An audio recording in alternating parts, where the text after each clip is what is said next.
ప్రార్థన. కృపగలనైనా ఉన్నతమైన దేవ, గొప్ప దేవ, సమస్తానికి సమితిరా, నిన్న నేడు నిరంతరము ఏకరీతిగా గొప్ప దేవ ప్రభా, ఈ సమయంలో మీ కృప చెప్పిన వీడియో తీర్చుండగా, ప్రశ్నలకు సమాధానం చెప్తుండగా ఏ విధంగా ఆ ప్రశ్న చెప్పాలి మాకు తెలియదు. అయితే మీకు తెలుసు. మిమ్మల్ని కోరుకుంటున్నాం, మీరు మాట్లాడితే, మీరు చెప్పితే ప్రభా అందరికీ సరిపోతుంది. ఏ మానవుడు ఏమి చెప్పలేడు వాక్యాన్ని, మీరొక్కరే చెప్పగలరు. ఎందుకంటే మీరు వాక్యమైన దేవుడు, వాక్యమైన దేవుడే వాక్యం చెప్పాలి. మిమ్మల్ని కోరుకుంటున్నాం, వేసే ప్రశ్నలకు సమాధానం మీ బైబిల్ గ్రంథంలో వాక్యంలో ఉంది కాబట్టి వాటిని విశదీకరించమని, మీ పరలోక సింహాసనం నుండి ఈ ప్రశ్నలకు సమాధానం చెప్పమని కోరుచు, ఆ సమాధానం అందరికీ సరిపోటుకు సహాయపడమని కోరుచు. అనేకులు మారు మనసు పొందటం, నిజమైన దేవుని తెలుసుకుంటూ ఈ లోకాన్ని విడిచిపెడితే పరలోకం చేరుటకు సహాయపడి మీరే మహిమ పొందండి. రక్షింపడు సంకోచు యేసు పరిశుద్ధ నామములో బ్రతిమాల్చి వినయముతో పెడుగుతున్నాం తండ్రి, ఆమేన్. ప్రియమైన వారలారా, అనేకులు మరి వీడియోలు చూస్తున్నారు కానీ దాన్ని సబ్స్క్రైబ్ చేయడం లేదు. సబ్స్క్రైబ్ చేయాలి, బెల్ ఐకాన్ నొక్కాలి, అనేకులు షేర్ చేయాలి. అనేకులు షేర్ చేయడం వల్ల మీకే కాకుండా మీ ఫ్రెండ్స్కి, మీ బంధువులకి, ఇతరులకు అనేకులు తెలుస్తుంది.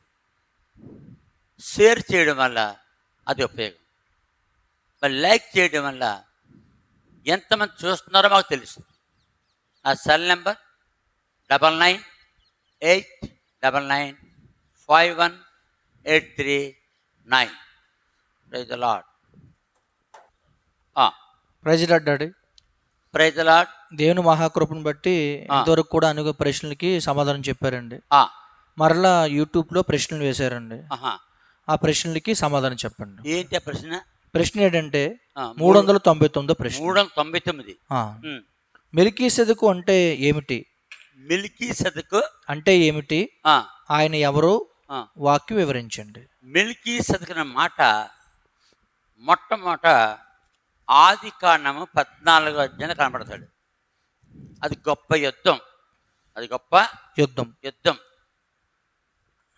అదే మొట్టమొదటి యుద్ధం, ప్రపంచానికి మొట్టమొదటి యుద్ధం అబ్రహాము యొక్క మరి కాలంలో జరిగింది. ఎక్కడ జరిగింది? 14వ అధ్యాయం మొదటి నుండి 3 వచనాలు. ఆదికాండం 14వ అధ్యాయము మొదటి నుంచి 3 వచనాలు. షీనార్ రాజైన అమ్రాపేలు, ఎల్లాసార్ రాజైన అర్యోకు, ఎలాము రాజైన కదొర్లయోమేరు, గోయిల రాజైన తిదాలు అనువారి దినముల్లో వారు సొదొమ రాజైన బెరాతోను, గొమెర్రా రాజైన బెర్షాతోను, అద్మా రాజైన షినాబుతోను, సెబోయిల రాజైన షెబేరబాతోను, షోయరను బెరాత్ రాజుతోను యుద్ధము చేసిరి. అది కాబట్టి యుద్ధం చేస్తున్నారు. ఎంతమంది రాజులు? ఇక్కడ 4 రాజులు 5 రాజులతో యుద్ధం చేస్తున్నారు. అందులో ఒకటి చూడు, 2వ వచనంలో వారు సొదొమ రాజైన బెరాతోను, గొమెర్రా రాజైన బెర్షాతోను. అంటే సొదొమ రాజైన బెరా. సొదొమలో ఎవరున్నారు? లోతు ఉన్నాడు. అబ్రాహాము యొక్క తమ్ముని కుమారుడు లోతు వెళ్ళిపోయిన సొదొమ. ఈ సొదొమ రాజైన బెరాతో చేశారు యుద్ధం. కాబట్టి ఈ 4 రాజులు 5 రాజుల్ని జయించారు. జయిన తర్వాత ఈ 4 రాజులు 5 రాజుల యొక్క మరి గ్రాసం పట్టుకుపోతున్నారు. జయించారు కాబట్టి ఆ కాలంలో జయిస్తే ఓడిపోయినల్ని తీసుకెళ్ళిపోతారు.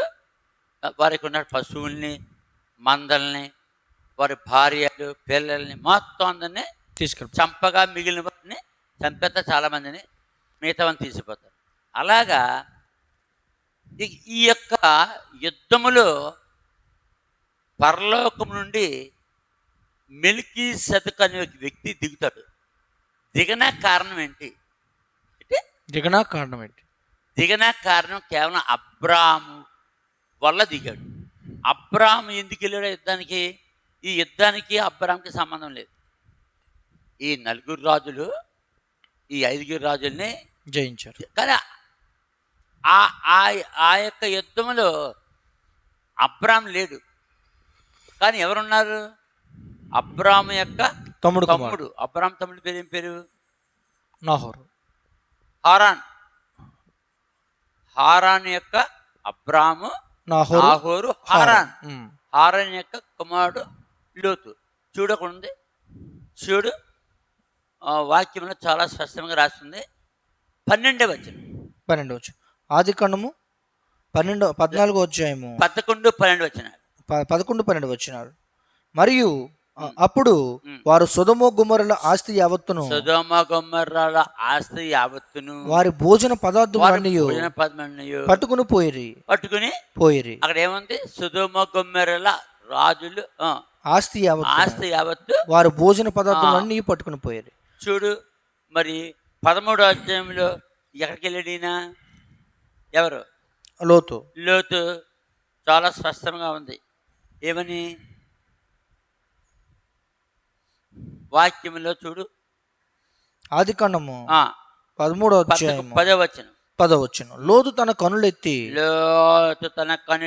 యొర్దాను ప్రాంతమంతటిని చూచెను. యెహోవా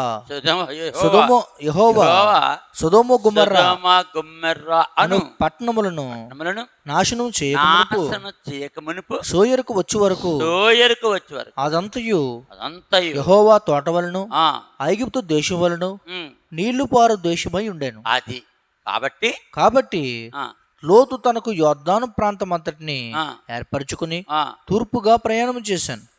అట్లు వారు ఒకరినొకరు వేరే పోయిరి. ఎప్పుడైతే లోతు వెళ్ళాడో ఎక్కడికి? సొదొమ గొమొర్రాకి యుద్ధం. ఆ యుద్ధంలో చూడు 12వ అధ్యాయము 11వ వచనం. ఆదికాండము 14, 11. ఆదికాండం 14వ అధ్యాయం 11వ వచనం. అప్పుడు వారు సొదొమ గొమొర్రాల ఆస్తి యావత్తును వారి భోజన పదార్థములన్నీ పట్టుకుని పోయారు.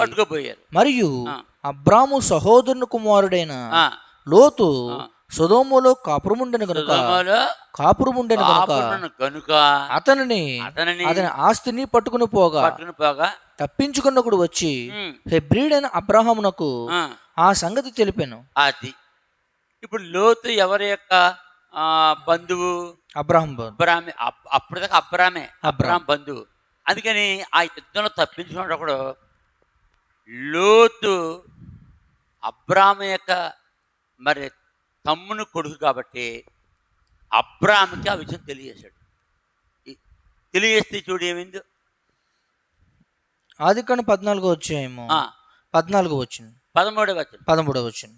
ఆదికాండం 14వ అధ్యాయం 13వ వచనం. తప్పించుకున్నప్పుడు వచ్చి హెబ్రీడైన అబ్రామునకు. హెబ్రీడ్ అంటే హెబ్రీ భాష.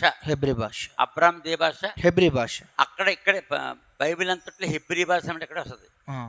హెబ్రీ భాష వాళ్ళు మాట్లాడే భాష ఏంటి? హెబ్రీ భాష. అంటే ఇదంతా ఎప్పుడు జరిగింది?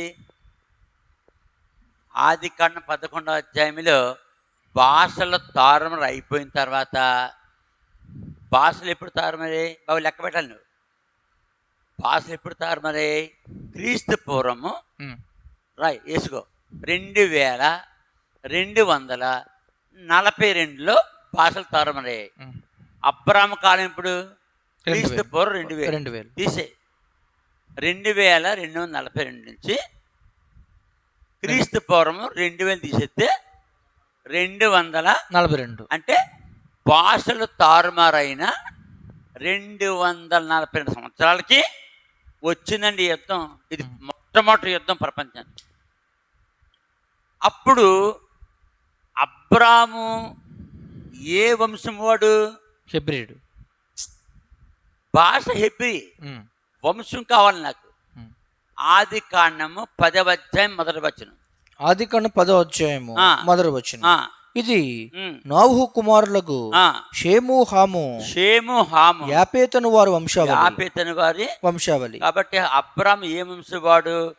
షేము వంశం. షేమ్ వంశం వాడు. అంటే షేమ్ వంశం వాడు. షేము వంశంలో వచ్చాడు అబ్రాము. అవును. కాబట్టి భాషలు తారుమారు అయిపోయిన 242 సంవత్సరాలకి ఈ యుద్ధం వచ్చింది. అప్పటికే మనుషులు, రాజులు, వాళ్ళకి సైన్యము, యుద్ధాలు చేసుకోవడం, ఆ యుద్ధాల్లో ఎవడు ఓడిపోతాడో వాళ్ళ యొక్క ఆస్తి, వారి యొక్క ఆహార పదార్థాలన్నీ పట్టుకుపోతాం, ఇవన్నీ వచ్చేసాయి. కాబట్టి తప్పించుకుని ఒకడు ఏం చేశాడు? హెబ్రీయుడైన అబ్రాహాముకి సంగతి తెలిపాను. ఇప్పుడు తెలియజేస్తే ఏం చేయాలి? అప్పుడు అబ్రాహాం ఏమనాలి? ఏమయ్యా నాకు తెలదు, ఏమో నాకేమీ తెలీదు, ఎందుకంటే నన్ను విడిచిపెట్టి వెళ్ళిపోయాడు. అంటే నా సొంత తమ్ముని కొడుకు అని చెప్పి నన్ను చేరదీస్తే నన్ను విడిచిపెట్టి వెళ్ళాడు. నాకే చెప్పేవులే చాలని వదిలేడా? వదలలేదు. చూడు ఎలా వేరైపోయారు వారిద్దరు ఎలా వేరైపోయారు. 13వ అధ్యాయం ఉంటుంది. 13వ అధ్యాయంలో కాబట్టి మొదటి వచనం. ఆది కాండం 13వ అధ్యాయం మొదటి వచనం. అబ్రాము తనకు కలిగిన సమస్తమును, తన భార్యను, తనతో కూడా ఉన్న లోతును వెంట పెట్టుకుని ఐగుప్తులో నెగబుకునకు వెళ్ళాను. వెళ్ళిపోయాడు. ఇప్పుడు అబ్రాము కబురు వచ్చింది. అబ్రహాం చూడు ఏం చేస్తున్నాడు? 14వ వచనం. ఆది కాండము 14. ఆది కాండం 14. అబ్రాము తన తమ్ముడు చెరపట్టబడినని విని తన ఇంట పుట్టి. తమ్ముడు అంటున్నాడు. తమ్ముడు చెరపట్టబడ్డా? తమ్ముడు కొడుకా? తమ్ముడు కొడుకు చెరపట్టబడ్డాడు. కానీ తమ్ముడు చనిపోడు కాబట్టి ఇతన్ని తమ్ముడిగా ఎంచుకుంటున్నాడు. ఎవరిని? లోతు. అందుకనే ఉన్నాడు అబ్రాము తన తమ్ముడు చెరపట్టబడినని విని తన ఇంట పుట్టి అలవర్చబడిన 310 నెనమడుగు మందిని. అప్పటికి అబ్రాము దగ్గరికి ఎంతమంది ఉన్నారు?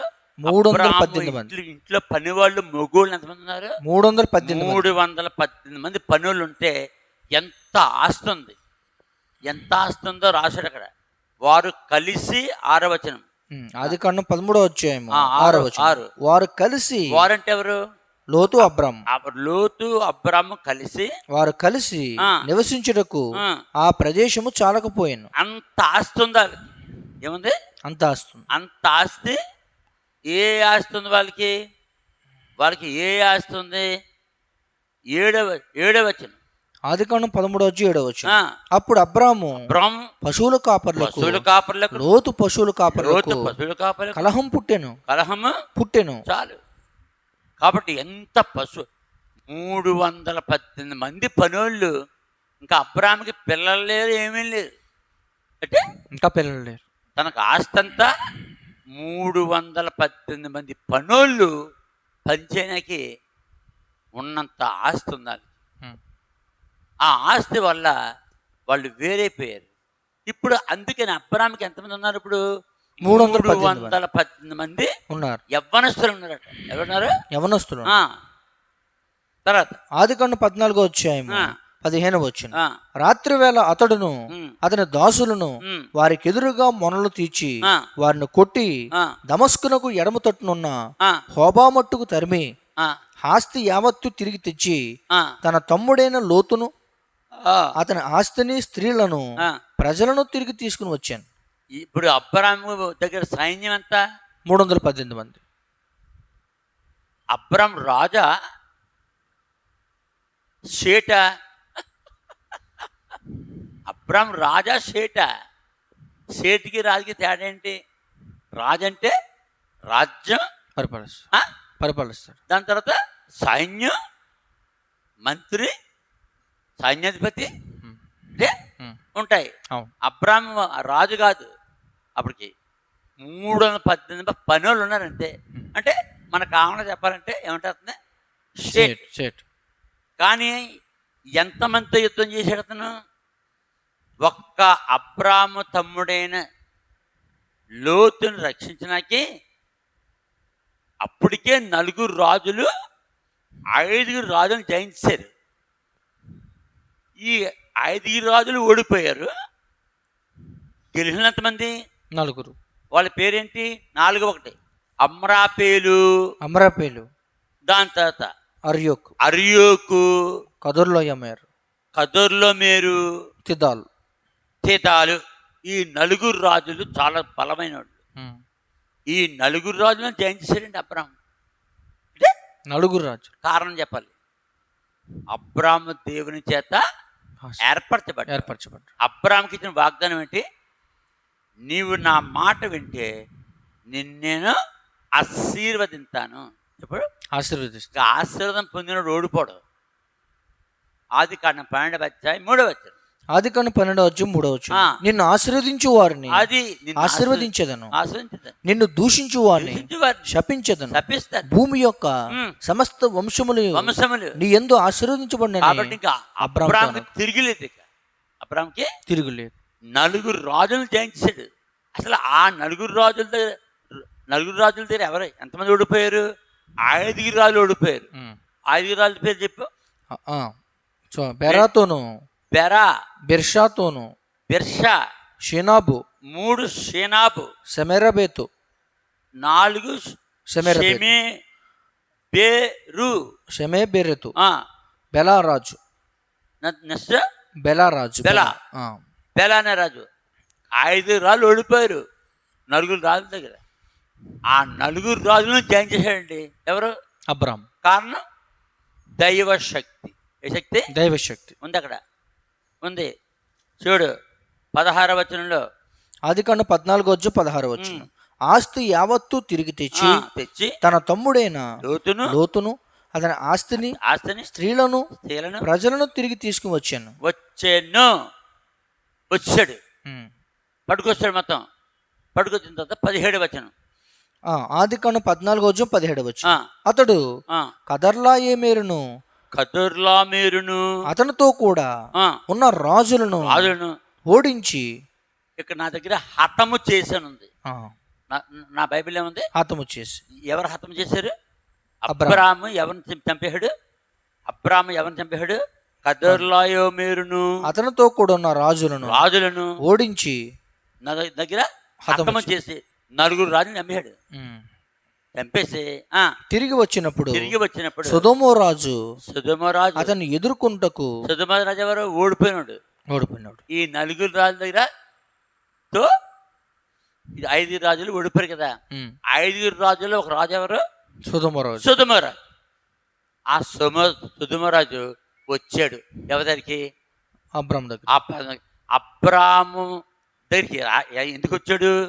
ఇదేంట్రా, నా రాజ్యంలో ఉండే లోతు బట్టి ఇతను ఎవరు వచ్చాడు? ఆ కాలంలో మనిషి పొడుగు ఎంత? అబ్రాము కాలంలో మనిషి పొడుగు 15 అడుగులు. ఎంత? 15 అడుగులు. దేవుడు నాకు ఈ యొక్క మనిషి పొడుగులు ఆదాము నుండి నేటి వరకు తెలియజేసినప్పుడు కనుగొన్నాను మనిషి పొడుగులు. అప్పుడు చెప్పాను అబ్రాము పొడుగు ఎంత? 15 అడుగులు. అబ్రాము కాలంలో అబ్రాము పొడుగు ఎంత? 15 అడుగులు. ఎలాగ లెక్క చేయాలి? లెక్కటాలి. లోతు స్టాచ్యూ అని కొట్టాలి. ఎక్కడ? దేంట్లో? లోతు భార్య. దేంట్లో కొట్టాలి? నెట్లో కొట్టాలి, గూగుల్లో. అప్పుడు లోతు భార్య స్టాచ్యూ వస్తుంది, విగ్రహం.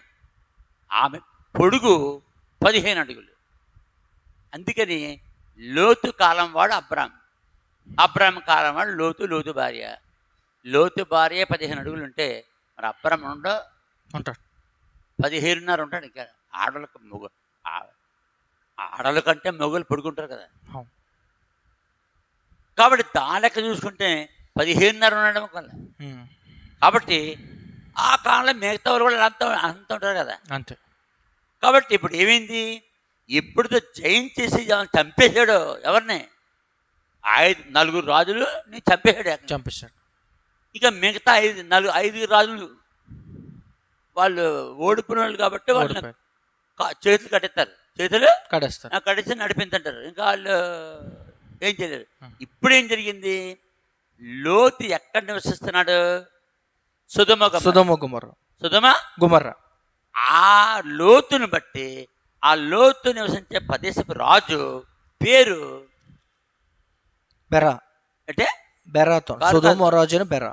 సొదొమ రాజు అయిన బెరా కాదు. ఇక్కడ చూడాలి నువ్వు, ఇక్కడ చూడు. కదర్లయోమెరు 17వ వచనం. 17 ఆదికాండం 14:17 అతడు కదర్లోయోమెరును అతనితో కూడా ఉన్న రాజులను ఓడించి తిరిగి వచ్చినప్పుడు సొదొమ రాజు అతను ఎదుర్కొనుటకు రాజులోయ అను షావేలోయ మట్టుకు. కాబట్టి కదర్లోయోముని చంపేసి కదర్లోయముతో కూడా వచ్చిన 3 రాజుల్ని కూడా చంపేసి ఈ యొక్క సొదొమ రాజు బెల అంటే బెలా వచ్చాడు. బెలా వచ్చాడు ఎవరికి? అబ్రాహాము దగ్గర. అబ్రాహాముకి దీనంగా అంటే దీనంగా వచ్చాడు. వచ్చేయమంటున్నాడు. ఆదికాండం 14:17 అతడు కదొర్లయోమెరును అతనితో కూడిన రాజులను ఓడించి తిరిగి వచ్చినప్పుడు సొదొమ రాజు అతను ఎదుర్కొనుటకు రాజులోయ అను షావేలోయ మట్టుకు బయలుదేరి వచ్చాను. ఇప్పుడు అబ్రాహామును ఎదుర్కొనకి లోతు ఎక్కడ నివసించాడో ఆ యొక్క సొదొమ రాజు బెలా వచ్చి ఎవరిని ఎదుర్కొన్నాడు? అబ్రాహాముని ఎదుర్కొన్నాడు. అదే టైంలో ఇంకోటి వచ్చాడు. అదే ఇప్పుడు మన సందర్భం. ఇప్పుడు ప్రశ్న ఏంటంటే మెల్కీసెదెకు ఎందుకు వచ్చాడు, ఎలాగొచ్చాడు? ప్రశ్న చిన్నదే ఉంటుంది. మనం ఏం చెప్తాం? దాని యొక్క మూలము, మధ్య, ఆఖరి 3 చెప్తాం. కాబట్టి కొంత అందరిలాగా ఎక్కడే ప్రశ్న అక్కడ చెప్పేసి ఊరుకోం. అందుకని మనకు చెప్పాలి జవాబు లాంగ్గా ఉంటుంది, కరెక్ట్గా ఉంటుంది. చాలామంది చెప్పేది ఏంటి? మీరు చాలా కరెక్ట్గా చెప్తున్నారు, రిఫరెన్స్తో సహా ఎక్కడెక్కడ ఏముంది రిఫరెన్స్తో చెప్తున్నారు. ఎవరి చెప్తున్నాం?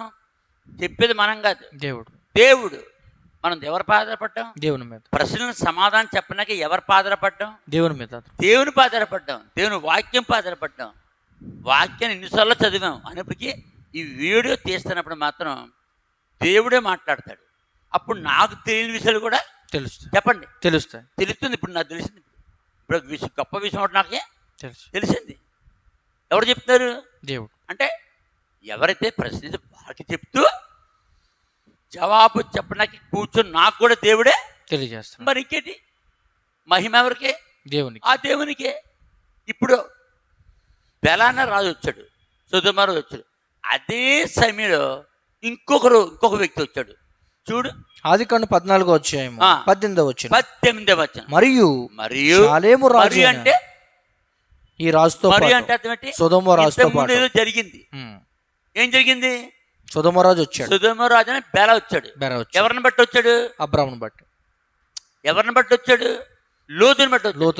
లోతు లేకపోతే లోతు లేకపోతే ఈ బెలాన రాజుని అబ్రాహాము లెక్క చేస్తాడు. లోతుని బట్టి వచ్చాడు. ఏమండి లోతు ఏం చెప్పి ఉంటాడు? ఇక్కడ రాయబడలేదు కానీ ఏమండి అబ్రాహాము మా నాన్ననండి నన్ను కుమారుడిగా ఎంచుకున్నాడు. ఎక్కడున్నది? అబ్రాహాము తన యొక్క మరి తమ్ముడు కుమారుడిని ఇప్పుడు చదివే మనం. లోతుని ఎలాగ ఎంచుకున్నాడు? కుమారుడు. ఆదికాండం 12:5 అబ్రాహాము తన భార్య అయిన శారయిని తన సహోదరుని కుమారుడైన లోతును వెంట పెట్టుకుని హారాన్లో తానును వారును ఆర్జించిన యవదాస్తుని వారు సంపాదించిన సమస్తమైన వారిని తీసుకుని కనాను దేశమునకు వెళ్ళుటకు బయలుదేరి. ఆదికాండం 12:5 అబ్బాయి ఎక్కడ పోతున్నా కూడా లోతు వస్తున్నాడు. తమ్ముడు చనిపోయాడు కాబట్టి ఆఖరి తమ్ముడు తన కుమారుడు లోతు ఉండిపోయాడు. ఆ లోతుని తీసిపోతాడు. కానీ లోతు అబ్రాహాముకి అన్యాయం చేశాడు, కానీ అబ్రాహాము లోతుకి అన్యాయం చేయడు. అదే అబ్రాహాము యొక్క మంచితనం. కొంతమంది ఉంటారు ఏమీ లేకపోతే ఫాలో అవుతూ ఉంటారు. ఆ ఫాలో అయిన తర్వాత వెంబడిస్తూ ఉంటారు. ఆ ఫాలో అయిన తర్వాత కొంత కలిగిందనుకో నీ లెక్క అంటని చెప్పి వదిలేసిపోతాడు అంతే. కొంతమంది ఉంటారు అలా వదిలేసిపోయినా ఆ పోయినోడికి నష్టం వస్తే మళ్ళీ ఈ వ్యక్తి వెళ్ళి అని ఆడుకుంటాడు. ఉమ్. అదే మనసు, దేవుని మనసు. దేవుని యొక్క మనసు. ఉమ్. దాన్ని ప్రేమ. ఇప్పుడు ఎవరు ప్రేమ చూపింటున్నారు? అబ్రాం. ఎవరి మీద? లోతు మీద. లోతు మీద. కాబట్టి లోతుని బట్టి బెల వచ్చాడు, అదే టైంలో ఇంకోటి వచ్చాడు, ఉమ్. అదే 18. ఆదికాండం 14:18. మరియు షాలేము రాజైన, అది షాలేము రాజైన. షాలేం అంటే అర్థం ఏంటి? షాలేం అంటే సమాధానం. అది షాలోమ్. షాలోమ్. ఇప్పుడు మనం భక్సింగర్ సహవాసంలో మొట్టమొదటి ఏమొచ్చింది? Praise the Lord. Praise the Lord ఎక్కడి నుంచి వచ్చింది? అంతమంది సలాం కొట్టేవాడు. ఇంతమంది ఏం కొట్టేవారు? సలాం. సలాం చెప్పుకునేవారు అంతే. బాప్టిస్ట్ వాళ్ళు, దాని తర్వాత పెంతికోస్తు వాళ్ళు, దాని తర్వాత లోదరన్స్, ఎవరైనా సరే కనపడితే ఒక నమస్కారం అంటే నమస్కారం, సలాం అంటే సలాం. ప్రైజ్ ద లార్డ్ అన్న మాట ఎప్పుడు వచ్చింది? భక్సింగాన్ని బట్టి వచ్చింది. ఆయన పెట్టాడు అది. ఇప్పుడు అందరూ ప్రైజ్ అంటున్నారు. అన్నారా? అన్నా. మనం ప్రైజ్ చెప్పుకుంటాం, కానీ ఇశ్రాయేల్ దేశంలో ప్రైజ్ ద లార్డ్ అనరు. షాలోమ్. షాలోమ్ అంటే సమాధానం. ఎక్కడి నుంచి వచ్చిందో ఆ పేరు? 18వ వచనం. ఆదికాండం 14:18. మరియు షాలేము రాజైన. షాలేం అంటే సమాధానం. సమాధానపు రాజైన. సమాధానం. షాలేము రాజైన మెల్కీసెదెకు రొట్టెను ద్రాక్షారసం తీసుకుని మెల్కీసెదెకు మాట స్పష్టంగా రాయబడింది. మెల్కీసెదెకు రొట్టెను ద్రాక్షారసమును తీసుకుని వచ్చాను. అతడు రొట్టెను ద్రాక్షారసమును తీసుకుని వచ్చాను. అది ఎక్కడిది? పాత నిబంధనలోది. ఎక్కడుంది ఇప్పుడు అది? మత్తయి సువార్త 26:26లో ఉంది. మత్తయి సువార్త 26 ద్రాక్షారసం ఇచ్చింది ఎవరు? యేసుప్రభు గారు. అంతకుముందు ఎవరు ఇచ్చారు? షాలేం రాజు. ఎవరికి? అబ్రాముకి. మరి యేసుప్రభు రొట్టె ద్రాక్షారసం ఇచ్చాడు తన 12 మంది శిష్యులకి. దాని తర్వాత అందరికీ ఇచ్చారు. అది యేసుప్రభు అన్నాడు, నా శరీరం తిని నా రక్తం తాగేవాడు నిత్యజీవం కలవాడని యోహాను సువార్త 6:54 చెప్తాడు. అంతకుముందే అబ్రాము బాప్టిజం తీసుకున్నాడా? ఇప్పుడు రొట్టె ద్రాక్షారసం ఎవరు తీసుకుంటారు చెప్పండి? బాప్టిజం తీసుకున్నవాడు. యేసు ప్రభువుని నమ్ముకుని బాప్టిజం తీసుకునేవాళ్ళు రొట్టె ద్రాక్షారసం తీసుకుంటారు. మరి పాత నిబంధనలో బాప్టిజం లేదు కదా. అప్పటికి ఇంకా సున్నత కూడా లేదు. సున్నత ఎప్పుడు వచ్చింది? 17వ అధ్యాయం వచ్చింది. అంటే దేవుని యొక్క చిత్తము అనాది కాలంలో, అంటే కొత్త నిబంధనలో జరిగించేది దేవుడు ముందుగానే యేసు అంటే క్రీస్తు పూర్వము 2000లో అబ్రహాం ఏ కాలం? 2000 క్రీస్తు పూర్వం. ఇంకా యేసు క్రీస్తు ప్రభు రొట్టె ద్రాక్షారసం శిష్యుడికి ఇస్తాడనగా దానికి ముందు 2000 సంవత్సరాల క్రితం మేము పరలోకం నుండి ఏమొచ్చింది? రొట్టె ద్రాక్షారసము వచ్చాయి. అది ఎవరు తయారు చేశారు? పరలోకంలో తయారు చేశారు. అంటే దేవునికి ఉద్దేశం అంటే ఇది లోకమంతటికి నిజమైన ఆహారము, నిజమైన రొట్టె ద్రాక్షారసం ఏంటి? నిజమైన ఆహారము, నిజమైన పానీయం. ఎక్కడుంది? ఆదికాండం యోహాను సువార్త 6వ అధ్యాయం 56. యోహాను సువార్త 6వ అధ్యాయము 55వ వచనం. నా శరీరము ఏసేమన్నాడు, నా శరీరము నిజమైన ఆహారమును, నా రక్తము నిజమైన పానమునై ఉన్నది. అది కాబట్టి నిజమైన ఆహారం ఏది? యేసుప్రభు శరీరం. నిజమైన రక్తమే, నిజమైన పానీయం ఏది? యేసుప్రభు రక్తం. అది ఎక్కడి నుంచి వచ్చింది? ఇప్పుడు పరలోకం నుండి వచ్చింది. ఎవరి ద్వారా? మెల్కీసెదెకు ద్వారా వచ్చింది. కాబట్టి మరియు షాలేము రాజైన మెల్కీసెదెకు రొట్టెను ద్రాక్షారసమును, నా దాంట్లో ఆహారమును ద్రాక్షారసం ఉంది. ఆహారమును ద్రాక్షారసం. ఇది నా శరీరం నిజమైన ఆహారమును ద్రాక్షారసమును తీసుకుని వచ్చాను. అతడు సర్వోన్నతుడు. అతడు సర్వోన్నతుడు, దేవునికి యాజకుడు. అప్పుడు అతడు ఎవరు? ఆ షాలేము రాజు. అప్పుడు అతడు అబ్రామును ఆశీర్వదించి ఆకాశమునకు భూమికిని సృష్టికర్తయగు సర్వోన్నతుడైన సర్వోన్నతుడైన దేవుని వలన దేవుని వలన అబ్రాము ఆశీర్వదించబడును గాక ఆశీర్వదింపబడును గాక. ఆది కాండం 12వ అధ్యాయం 3లో చెప్పాడు ఆశీర్వదింపడతామని, మళ్ళీ ఇప్పుడు వచ్చి ఆస్వాదించాడు. తర్వాత ఆదికాండం 14:20 నీ శత్రువులను నీ చేతికి అప్పగించిన సర్వోన్నతుడు దేవుడు స్తుతించబడును గాక అని చెప్పాను. స్తుతి అనే మాట కూడా వచ్చింది. స్తుతించుట. అప్పుడు అతడు అన్నిటిలో ఇతనికి షాలేం రాజు కాదు అబ్రామ్. అప్పుడు అంటే ఎప్పుడైతే షాలేం రాజు రొట్టెదాన్ని తీసుకొచ్చాడో అప్పుడు అబ్రామ్ షాలేం రాజు అబ్రామ్ని ఆశ్రయించాడు. ఆశీర్వదించాడు. అప్పుడు అబ్రాము ఏం చేశాడు? అప్పుడు అతడు 20వ వచనంలో అప్పుడు అబ్రాము అని చదవాలి నువ్వు. అప్పుడు అబ్రాము అన్నిటిలో ఇతనికి, అన్నిటిలో అంటే అతని దగ్గర ఎంతైతే ఉందో, ఏమైతే జయించుకొచ్చాడో అన్నిటిలో ఇతనికి ఎంతమంది రాజులు జయించాడు? 5 రాజులు, 4 రాజులు. ఎంతమంది ఓడిపోయారు? 5 ఓడిపోయారు. వాళ్ళ ఆస్తి వీళ్ళ ఆస్తి 4, 5, 9 టోటల్ 9. ఓడిపోయిన వాళ్ళు ఏమో 5, గెలిచిన వాళ్ళు 4, 5, 9 రాజుల యొక్క ఆస్తిలో 10వ వంతు. ఆదికాండం 14:20 నీ శత్రువులను నీ చేతికి అప్పగించిన సర్వోన్నతుడు దేవుడు స్తుతించబడును గాక అని చెప్పాను. ఎవరు చెప్పారు? షాలేం రాజు మెల్కీసెదెకు. అప్పుడు అతడు అన్నిటిలో ఇతనికి 10వ వంతు ఇచ్చాను. ఎంతైతే ఉందో అంటే 10వ వంతు ఇవ్వడం మొట్టమొదటి నేర్పింది ఎవరు? అబ్రామ్. షాలేము రాజు. ఎవరికి? అబ్రాముకి ఆ తలంపు వచ్చింది. అన్నిట్లో 10వ వంతు ఇచ్చాను. ఇవ్వడం పాత నిబంధనలో ఉంది. కొత్త నిబంధనలు అయితే ఇంకెక్కువ ఇవ్వాలి. కొత్త నిబంధనలో 10వ వంతు ఉండదు. కొత్త నిబంధనలో 10% ఉండదు. పాత నిబంధనలో 10%. కొత్త నిబంధనలో నీకు ఎంత ఇవ్వగలిగితే ఇంకా అంత.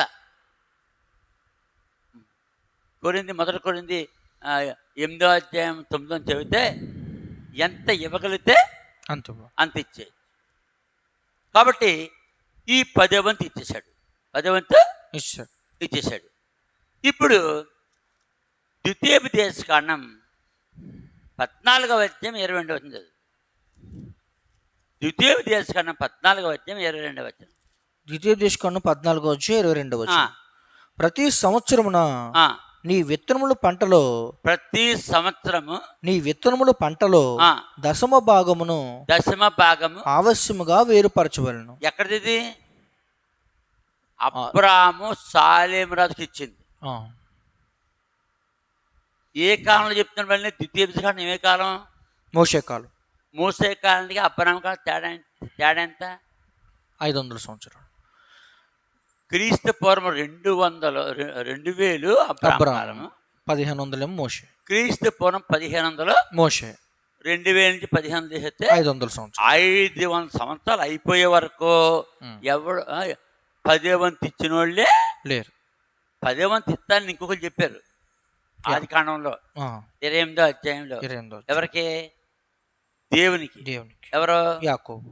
మోసగాడు యాకోబు ఇచ్చాడా? ఇస్తానడు కానీ ఇవ్వలేదు. ఇస్తాను కానీ ఇవ్వలేదు.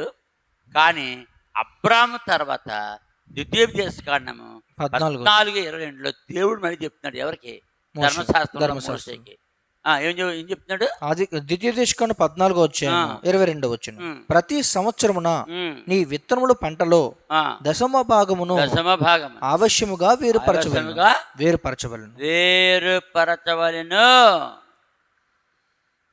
అంటే పరలోకపు నమూనా ఇప్పటికీ మారదు.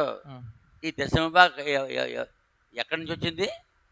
పరలోకపు నమూనా. అదే వంతు పాత నిబంధనలు, కొత్త నిబంధనలు అంతనే వచ్చు. దాని తర్వాత హెబ్రీ పత్రికలో దీనికి హెబ్రీ పత్రిక ముందు కీర్తనల గ్రంథం ఉంటుంది. 110లో ఉంటుంది దీని గురించి. 110 4వ వచనం. 110 కీర్తనలో 110 4వ వచనం. 4వ వచనం. మెల్కీసెదెకు క్రమము చొప్పున. అదేగో కీర్తనలో ఎక్కువగా రాసింది ఎవరు? దావీదు కాలం. ఇప్పుడు క్రీస్తు పూర్వము 1000 సంవత్సరాలు. 1000 సంవత్సరాలు కూడా ఏమిస్తున్నారు? మెల్కీసెదెకు క్రమము చొప్పున. మెల్కీసెదెకు క్రమము చొప్పున నీవు నిరంతరము యాజకుడివై యుందువని యెహోవా ప్రమాణము చేసి ఉన్నాడు. ఎన్ని వచనంలో ఉంది? 110వ కీర్తన 4వ వచనం. 110వ కీర్తన 4వ వచనం. 4లో ఏమంటున్నాడు? మెల్కీసెదెకు క్రమము చొప్పున. మెల్కీసెదెకు ఎవరంటే దేవుని కుమారుడు. కొత్త నిబంధనలో దేవుని కుమారుడికి ఎంచబడింది ఎవరు? యేసుక్రీస్తు ప్రభు. మానవులు కూడా దేవుని కుమారుడికి ఎంచబడ్డారు. దూతలు కూడా దేవుని కుమారుడికి ఎంచబడ్డారు. ఏవి గ్రంథంలో దూతలు దేవుని కుమారులు అని రాస్తాడు. ఆదాము దేవుని కుమారుడు అని లోకస్వార్తలో రాస్తాడు 3:38. అలాగే యేసు ప్రభు కూడా దేవుని కుమారుడు. సాతాను కూడా ఏమంటాడు? నువ్వు దేవుని కుమారుడు అయితే. కాబట్టి ఈ మెల్కీసెదెకు దేవుని యొక్క యాజకుడు. కాబట్టి 4వ వచనంలో కూడా మెల్కీసెదెకు గురించి రాయబడి. ఇదే విషయం హెబ్రీ పత్రిక 7లో ఉంటుంది. హెబ్రీ పత్రిక 7వ అధ్యాయంలో ఇతను ప్రశ్న మరి చదువు ఇంకోసారి ముగించున్నాం. మెల్కీసెదెకు అంటే ఏమిటి? మెల్కీసెదెకు అనగా దేవుని కుమారుడు. ఆయన ఎవరు? వాక్యం వివరించండి. దేవుని కుమారుడు. ఆయన పరలోకము దిగొచ్చాడు. అదే అన్నాడు అబ్రాం. అదే అన్నాడు యేసుప్రభు. యేసుప్రభు ఏమన్నాడు? యోహాను సువార్త 10వ అధ్యాయంలో అంటాడు యేసుప్రభు వాళ్ళతో, మీ పితరుడైన అబ్రాము. యోహాను సువార్త 8వ అధ్యాయం 56వ వచనం. మీ తండ్రి అయిన అబ్రహాము నా దినము చూతునని మిగులు ఆనందించెను. అది చూచి. ఎప్పుడు చూశాడు? ఆదికాండం 14వ అధ్యాయంలో చూశాడు. 18వ వచనంలో వచ్చాడు. మెల్కీసెదెకు రూపంలో యేసుని చూశాడు. అదే కోటి. అప్పుడు అలాంటారు, నీవు అబ్రహామును చూసావా? నువ్వు అబ్రహామును చూసావా? యేసన్నాడు, అబ్రహాము పుట్టక మునిపే ఉన్నాను. ఎక్కడున్నాడు? పరలోక రాజ్యంలో. ఏ కాలంలో దిగాడు? అబ్రహాము కాలంలో. యుద్ధంలో అబ్రహాము 4 రాజులు జయించినప్పుడు దిగొచ్చాడు. అప్పుడు చూశాడు మెల్కీసెదెకు. దేవుని కుమారుడు ఇలాగ ఉంటాడు. ఎందుకు జీవించాడు తండ్రి అయిన దేవుడు మెల్కీసెదెకుని? ఎవరైతే దేవుని బాగా ప్రేమించి ఆయన మాట వింటాడు వాళ్ళకి దేవుడు అన్ని కూడా తెలియచేస్తాడు, రహస్యాలు. అందుకని యేసుప్రభు యోహాను సువార్త 8వ అధ్యాయం 56వ వచనం. మీ తండ్రి అయిన అబ్రహాము నా దినము చూతునని మిగులు ఆనందించెను. అది చూచి సంతోషించెను. ఏ రూపంలో చూశాడు? మెల్కీసెదెకు దేవుని కుమారుడుగా చూశాడు. కాబట్టి అప్పుడు కోపం చేసేద్దాడు. అంటే నీకు ఇంకాను 50 సంవత్సరాలు లేవా? నువ్వు అబ్రాహాము చూసావా? చదువు. యోహాను సువార్త 8వ అధ్యాయం 57వ వచనం. అందుకు యూదులు నీకింకను 50 సంవత్సరములైనా లేవే, నీవు అబ్రహామును చూచితివా అని ఆయనతో చెప్పగా. అంటే ఏం లెక్కెడుతున్నారు? భూ సంబంధమైన వయసు లెక్కెడుతున్నారు. యేసెవరు? దేవుడు. ఆయన ఎప్పుడు పుట్టాడు ఎవడికి తెలీదు. పర్వతాల పుట్టక మునుపు ఎక్కడ రాస్తాడు ఇదంతా? సామెత 8వ అధ్యాయం. సామెతలు 8వ అధ్యాయం రాస్తాడు. ఎప్పుడు పుట్టాడు అసలు ఆయన? పర్వతాల పుట్టక మునుపు. ఇప్పుడు తారీఖులే జలం ఒక చుక్క కూడా పుట్టక మునుపు భూమిని దేవుడు రవ్వంతానా సృష్టించే ముందు నేను పుట్టానంటాడు. అంటే పుట్టినంటే కానీ అర్థం అవుతుంది. పుట్టంటే కానీ పుట్టినంటే అర్థం ఏంటి? స్త్రీ పురుషుడు కావాలి. వీళ్ళకి పుట్టాలంటే ఏం కావాలి? స్త్రీ పురుషుడు కావాలి. ఒక పురుషులింగము, ఒక స్త్రీలింగము, ఆ జంతువుల్లో కానీ, చేపల్లో కానీ, జలచరాల్లో కానీ, మనుషుల్లో కానీ కావాలి. కానీ అక్కర్ లేకుండా దేవుడు ఆయన పుట్టాడు. అప్పుడు పుట్టాడు ఆయన. తారీఖులు ఎక్కడ ఎవడో తెలుసు? నేను అబ్రహాము పుట్టక మునిపే నేను ఉన్నాను అని చెప్పగానే నువ్వు అబ్రహాం చూసావా? యోహాను సువార్త 8వ అధ్యాయము 57 వచనం. అందుకు యూదులు, నీకెంకను 50 సంవత్సరాలు లేవే, నీవు అబ్రహామును చూచితివా అని ఆయనతో చెప్పగా, అబ్రహామును చూస్తాం కదా, అబ్రహామునే చూశాడు. అబ్రహాం ఎప్పుడు? ఆదికాండం 17వ అధ్యాయం. అబ్రహాం ఎప్పుడు? అంతకుముందు. అబ్రాము తండ్రి తెరహు అబ్రామ్కి ఏం పెట్టాడు? అబ్రహాం అని పేరు పెట్టాడు. అబ్రాహాముని పేరు పెట్టాడు. అబ్రహాముని పేరు పెట్టింది ఎవరు? యెహోవా. ఆదికాండం 17వ అధ్యాయం 5వ వచనం. ఇక మీదట నీ పేరు అబ్రాహాం అనబడదు, నీ పేరు అబ్రహాం. ఆదికాండం 17వ అధ్యాయము 5వ వచనం. మరియు ఇక మీదట నీ పేరు అబ్రాము అనబడదు, నిన్ను అనేక జనములకు తండ్రినిగా నియమించింది కనుక నీ పేరు అబ్రహాము అనబడును. వీళ్ళు ఎప్పటి నుంచి అడుగుతున్నారు, నువ్వు అబ్రహామును చూస్తావా? ఏం అబ్రహాము చూస్తాడు? అబ్రాహామునే చూసాను. అబ్రహాము పుట్టకమునిపే ఉన్నారు. మరి ఇంకటి అప్పుడు రాళ్ళు తీస్తారు, కొట్టరు. చూడు యోహాను సువార్త 9వ అధ్యాయము 58వ వచనం. యేసు అబ్రహాము పుట్టక మునుపే నేను ఉన్నానని మీతో నిశ్చయంగా చెప్పుచున్నానని. కాబట్టి వారు ఆయన మీద రువ్వుటకు రాళ్ళు ఎత్తిరి గాని. అదే పని. ఇంకా అంటే బుర్ర పని చేయక రువ్వుటకు రాళ్ళు ఎత్తిరి గాని యేసు దాగి దేవాలయంలో నుండి బయటికి వెళ్ళిపోయాను. ఇప్పుడు మళ్ళీ మెల్కీసెదెకు గురించి చివరగా హెబ్రీ పత్రిక 7వ అధ్యాయంలో చూస్తాం. మొట్టమొదటి ఎక్కడ చూపించాం? ఆదికాండం 14వ అధ్యాయంలో చూపించాం. రెండోది కీర్తనలు 114 చూపించాం. మూడోది హెబ్రీ పత్రిక 7వ అధ్యాయము 1 నుండి 3 వచనాలు. హెబ్రీ 7వ అధ్యాయం 1 నుంచి 3 వచనాలు. రాజులను సంహారము చేసి తిరిగి వచ్చుచున్న అబ్రహామును ఎవడు కలుసుకుని అతన్ని ఆశీర్వదించెనో, ఎవనికి అబ్రహాము అన్నిటిలో 10వ వంతు ఇచ్చెనో, ఆ షాలేము రాజును మహోన్నతులకు దేవుని యాజకుడినైన మెల్కీసెదెకు నిరంతరము యాజకుడిగా ఉన్నాడు. అతని పేరుకు మొదట నీతికి రాజనియు, తర్వాత సమాధానపు రాజనియు. నీతికి రాజు. అందుకని యేసు ప్రభు ఎవరు? నీతికి రాజు. అతడు పేరుకు మొదట నీతికి రాజనియు, తర్వాత సమాధానపు రాజనియు. యేసెవరు? సమాధానపు రాజు. మీకు సమాధానం కలుగుగాక. ఆయన నీతికి రాజు, సమాధానపు రాజు, సమాధానానికి రాజనియు. యెషయా కూడా చెప్తాడు చూడు, యెషయా 9వ అధ్యాయం 6వ వచనంలో సమాధానకర్తకు అధిపతి. మొత్తం యేసు ప్రభుకి అక్కడ 8 ఉంటాయి బిరుదులు. యేసు ప్రభు ఎవరో 8 బిరుదులు ఉంటాయి అక్కడ. యెషయా 9వ అధ్యాయం 6వ వచనం. 6లో యేసు ప్రభుకి 8 ఉంటాయి బిరుదులు. మొట్టమొదటి బిరుదు ఏలయనగా మనకు శిశువు పుట్టెను. ఎవరి బిరుదులు ఇవి? యేసు ప్రభు. ఒకటే శిశువు.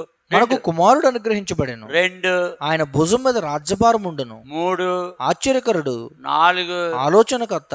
5 బలవంతుడైన దేవుడు. 6 నిత్యుడకు తండ్రి. 7 సమాధానకర్తయగు అధిపతి. ఎవరో యేసెవరు? సమాధానకర్తయగు అధిపతి. 8వ బిరుదు ఏంటి యేసుకి? సమాధానకర్త. అందుకని యేసు ప్రభు అంటాడు మత్తయి సువార్త 5వ అధ్యాయంలో కొండ మీద ప్రసంగుడు, సమాధాన పరచుబడులు వారు దేవుని కుమారుని పడుతుంది. అక్కడ సమాధానం కావాలి. ఏం కావాలి? సమాధానం కావాలి. దెబ్బలాట ముఖ్యం కాదు. సమాధానం. కాబట్టి సమాధానకర్త ఎవరు? యేసుక్రీస్తు ప్రభు. అదే సాలెమరాజు అంటే. హెబ్రీ పత్రిక 7వ అధ్యాయము అతడు 7వ అధ్యాయం మొదటి 3 వచనాలు. మెల్కీసెదెకు నిరంతరం యాజకుడిగా ఉన్నాడు. అతని పేరునకు మొదట నీతికి రాజనియు తర్వాత సమాధానపు రాజనియు అద్దం ఇచ్చినట్టి షాలేము రాజని అద్దము. సాలెమరాజు అనే అద్దము. కాబట్టి సాలెమరాజు గురించి అడుగుతున్నాడు అతను. సాలెమరాజు ఎవరో ఇప్పుడు చెప్పిన వర్తమానం ఉంటే జాగ్రత్తగా చూసుకో, అర్థం చేసుకోవాలి. అర్థం కాకపోతే 10 సార్లు ఇంపోజిషన్ రాయాలి. ఇంకా అర్థం కాకపోతే ఒక 50 గుంజీలు తీయాలి. అంటే 50 గుంజీలు. ఇది ఏ స్కూల్? ఇది ఏ స్కూలు? పరలోకపు స్కూల్. కాబట్టి భూ సంబంధం స్కూల్లోనే పాఠాలు అప్పచెప్పతే చేతి మీద పెత్తం దెబ్బలు, జుట్టు అంగదీసాం, నడు మీద గుర్తు, గోడ కుర్చీలు చేసామా, గుంజీలు తీయమంటాం, తీసారు. మరి దీనికో అంతకని ఎక్కువ చేయాలి, అప్పుడు వస్తుంది ఈ పాఠం. కాబట్టి ఇంతకీ మెల్కీసెదెకు ఎవరు? దేవుని కుమారుడు. రెండోది సమాధానకర్త. మూడోది నీతికి రాజు. ఆయనే యేసు ప్రభు. ఆయన యేసు ప్రభు. ఐదోది దేవుని కుమారుడు. ఏనున్నాయి మొత్తం 5. సమాధానకర్త. ఇంకా కిందకి వెళ్తే అతడు తండ్రి లేని వాడును. ఇంతకీ మెల్కీసెదెకు ఎవరు? తండ్రి లేని వాడును. మెల్కీసెదెకు ఎవరు లేరు? తండ్రి లేని వాడు లేడు, తల్లి లేని వాడు లేదు, వంశావళి లేని వాడును. ఈ 3 ఎవరికి ఉండవు? దేవునికి ఉండవు. ఎవరికి ఉండవు? దేవుడికి ఉండవు. అలాగే యేసు ప్రభువుకు ఏమి లేవు. తండ్రి లేనివాడు, తల్లి లేనివాడు, వంశావళి లేనివాడు. అదే అంటాడు. అంటే ఆయన శరీరం ధరించుకోలే కాబట్టి స్త్రీ గర్భంలో ప్రవేశించాడు. ఆ స్త్రీని ముందేమన్నారు? కన్యక అన్నారు. ఆ కన్యక పేరేం పేరు? మరియా. యేసు ప్రభుకి ఆ కన్యక యొక్క సారాంశం దిగలేదు. ఇంకెలాగా తండ్రి లేడు. ఆయన ఎవరు? సర్వోన్నతుడు, దేవుని యాజకుడు. దేవుడు. మరి యొక్క కణాలు కూడా ఆయనకి రాలే. ఆయన ఎవరు? సర్వోన్నతుడు, దేవుడు. దేవుడు అంటే దేవుడే. అంటే రక్తం కార్చాలి కాబట్టి మనిషిగా పుట్టాడు. ఆ మనిషిగా పుట్టి రక్తం కార్చి ఆ శరీరం ఎక్కడ వదిలేశాడు? ఎక్కడ? శరీరము అంతర్ధానం అయిపోయింది. ఎక్కడ? రాతి సమాధులు. రాతి సమాధులు ఏమైంది? అంతర్ధానం. అందుకనే యేసు ప్రభు లేచిన తర్వాత అది ఏంటి రాయి పొర్లింతే ఏముందో లోపల? ఆయన కట్టిన రుమాలు, నారబట్టలు. అంటే నారబట్టలు. ఆ శయనం ఏమైంది? మహిమ శరీరంగా మారిపోయింది. ఏం మారిపోయింది? మహిమ శరీరంగా. సాక్షాత్ దేవుడు అంతే. అందుకనే యేసు ప్రభు సామాన్యమైన వాడు కాదు. అలా యేసు ప్రభుని మనిషి అనుకోవడమే తప్పు బైబిల్ ప్రకారం. సాక్షాత్ ఎవరైనా దేవుడు. అదే అంటాడు ఫిలిప్పి పౌలు చెప్తాడు ఈ మాట. ఆకారమందు మనుషుడిగా కనబడి 2వ అధ్యాయము 5వ వచనంలో, ఫిలిప్పి 2:5, 6 ఫిలిప్పీయులకు రాసిన పత్రిక 2వ అధ్యాయము 5, 6 వచనం. క్రీస్తు యేసు కలిగిన ఈ మనస్సు మీరును కలిగి ఉండి ఆయన దేవుని స్వరూపం కలిగిన వాడై ఉండి. యేసెవరు? దేవుని స్వరూపము, మనిషి స్వరూపం కాదు. అది మనిషి స్వరూపం అయితే మనకున్న చట్ట అలవాట్లన్నీ వస్తాయి, వచ్చేస్తుంది, తప్పక వచ్చేస్తాయి. లేదా? అవును, వస్తాయి. అందుకనే మరియకును యేసు ప్రభు తర్వాత మరియకును యేసుకి 4 పుట్టారు. వాళ్ళకి ఏ స్వభావాలు వచ్చాయి? శరీర స్వభావం, మానవ స్వభావం వచ్చాయి. అందుకని యోహాను సువార్త 7వ అధ్యాయంలో నిన్ను నువ్వు మనుషులకి కనబడదలుచుకుంటే బహిరంగ కనపరచుకో ఇంట్లో మమ్మన్నారు. యేసుప్రభుని చేశారు, యేసుప్రభు ఏం చేశారు వాళ్ళు? వ్యతిరేకమైపోయి. విశ్వాసం. వ్యతిరేకత ఏంటి? మానవ స్వభావం. అంటే మానవ స్వభావం. చదవద్దు, యోహాను సువార్త 7వ అధ్యాయం ఉంటుంది, వాళ్ళు చదువుకుంటారు. మరియకు యేసుకి పుట్టిన వాళ్ళకి ఏమి స్వభావం వచ్చింది? మానవ స్వభావం. యేసు చనిపోయే వరకు, తిరిగి లేచే వరకు నమ్మలేదు ఆయన. ఏ స్వభావం అది? మానవ స్వభావం. ఎందుకు మానవ స్వభావంలో ఉందో వాళ్ళకి? యోసేపుకి మరి జన్మించారు, మనుషులకు పుట్టారు కాబట్టి. మరి యేసు మనుషులు పుట్టలే, దేవుని స్వరూపం. ఆయన దేవుని స్వరూపం కలిగిన వాడే ఉండి దేవునితో సమానంగా ఉండుట విడిచిపెట్టకూడని భాగ్యమని ఎంచుకోలేదు కానీ మనుషుల పోలికగా పుట్టి, అంటే మనుషుల పోలికగా పుట్టి దాసుని స్వరూపమును ధరించుకుని తనను తానే మనుషులుగా పుట్టాడంటే అర్థం ఏంటి? మనిషికి అతీతంగా పుట్టాడు. చాలా అందమైన, నేను చూశాను కదా ఆయన్ని. ఇరాక్లో 1981 సంవత్సరంలో ఫస్ట్ శాలరీ అందింది నాకు. ఏమందింది? First salary. ఉన్నాడయ్యా నిజంగాను. ఇప్పుడు ఆయన్ని జ్ఞాపకం చేసి ఆ రూపంలో కనపడుతుంది నాకు. ఎంత గొప్ప ఆర్టిస్ట్ అయినా, ఎంత గొప్ప ఆర్టిస్ట్ అయినా ఒక్కసారి చూసి వేసేస్తారు కొంతమంది ఆర్టిస్టులు. అటువంటి వాళ్ళు చూసిన ఆయన ముఖాన్ని, ఆయన రూపాన్ని వేయడానికి there is no paints in the world అంటున్నాను నేను. అంత అందమైన చెప్తాను కదా. మొత్తం 5 సార్లు చూశాను. 5 సార్లు ఇరాక్లో 81 సంవత్సరం చూసినప్పుడు మాత్రం ఇంకా అందాన్ని వర్ణించలేము. అంత అందగాడు. అలాంటి దేవుడు మనిషి స్వరూపంలో కనిపిస్తున్నాడు. అందుకని యేసుప్రభుని ఆయన కనపడగానే ప్రత్యేకంగా కనపడమంటే ఆయన ఎలా కనపడాడు? ప్రత్యేకంగా ముక్కు, కాళ్ళు, చేతులు అన్నీ ఉన్నాయి. కానీ ఆయన ముక్కుకి మిగతా వాళ్ళ ముక్కుకి చాలా తేడా ఉంటుంది. ఆ కలరు, ఆ విధానము, ఆ అందం, ఆ యేసుప్రభు చెవుల యొక్క అందం, ఆ చెక్కిళ్ళు, ఆ తల యొక్క, నొసల యొక్క, మరి ముక్కు యొక్క, పెదవులకు అందం ఏ మనిషికి లేదని చెప్పగలను. ఎప్పుడైతే యేసుప్రభుని చూసి వచ్చానో ఇరాక్లో, ఇండియా వచ్చి 1984లో క్యాలెండర్లో ఉన్న యేసుప్రభు మొక్కని మా అమ్మ, మా నాన్న, మా అన్నదమ్ముళ్ళు, మా అక్క చెల్లి ఎదురుగుంటా మొక్కలు చింపేశారు. అదేనా యేసుప్రభు ఫోటో చింపేస్తున్నాం అన్నారు. ఇరాక్ నుంచి వచ్చిన తర్వాత యేసుప్రభు ఎలాగ ఉంటానంటే, అంతకుముందు ఆయన చూడకముందు ఆ బొమ్మ ఇప్పుడు చాలామంది క్రైస్తవులు ఏ బొమ్మను యేసుప్రభు అంటున్నారు? క్యాలెండర్ ఒక చెత్త బొమ్మను చూసి. నా దృష్టిలో ఏంటి? చెత్త బొమ్మ. నాకు ఉంటుంది అది? ఉండదా? యేసుని చూసాను కాబట్టి నాకేముండదు. యేసుప్రభు బొమ్మలు పెట్టుకోను, ఫోటో చూసానంటే కోపం వచ్చేది. అసలు ఉండదు. ఇంకా సండే స్కూల్ పిల్లలు కూడా చూపిస్తున్నారు. ఏంటి? ఆ యేసుప్రభు బొమ్మ ఒకటి వేసి ఆ రూపాన్ని, ఒక రూపాన్ని పెట్టుకున్నారు, ఆ రూపాన్ని చూపెడుతున్నారు. అది తప్పది. అది యేసుప్రభు రూపాన్ని చూపించకూడదు. ఏం చేయకూడదు? చూపించకూడదు. ఆ తప్పది. ఆయన రూపము ఏ మనుషుడు వెయ్యలేడు. అదే మెలికిస్తుంది. కండి తర్వాత ఫిలిప్పీయులకు రాసిన 2వ అధ్యాయం 7వ వచనం, మనుషుల పోలికగా పుట్టి దాసుని స్వరూపం ధరించుకుని తనను తానే రిక్తునిగా చేసుకున్నాను. మరియు ఆయన ఆకారమందు, అంత గొప్ప దేవుడు ఎలాగైపోయాడు? ఆకారమందు మనుషుడుగా కనబడి మరణం పొందినంతగా, అనగా శిలువ మరణం పొందినంతగా విధేయత చూపినవాడే తనను తాను తగ్గించుకొనెను. కాబట్టి ఇక్కడ చాలా స్పష్టంగా యేసు ప్రభు ఎవరో ఖచ్చితంగా రాశాడు. ఇది యేసు ప్రభు.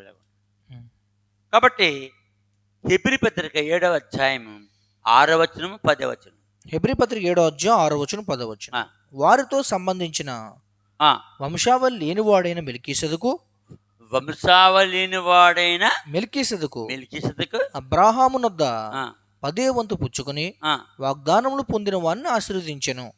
10వ వచనం. హెబ్రీ పత్రిక 7వ అధ్యాయం 10వ వచనం. ఏలయనగా మెల్కీసెదెకు అతని పితరుని కలుసుకున్నప్పుడు లేవి తన పితరుని గర్భములో ఉండెను. ఇప్పుడు ఈ విధంగా లేవీలు కదా 10వ వంతు తీసుకుని తింటారు. ఉమ్. మరి దేవుని సేవకులు ఏమి పోతారు? 10%. 10%. కొత్త నిబంధన అయితే 10% కంటే ఎక్కువ ఇవ్వాలి. ఎక్కువ.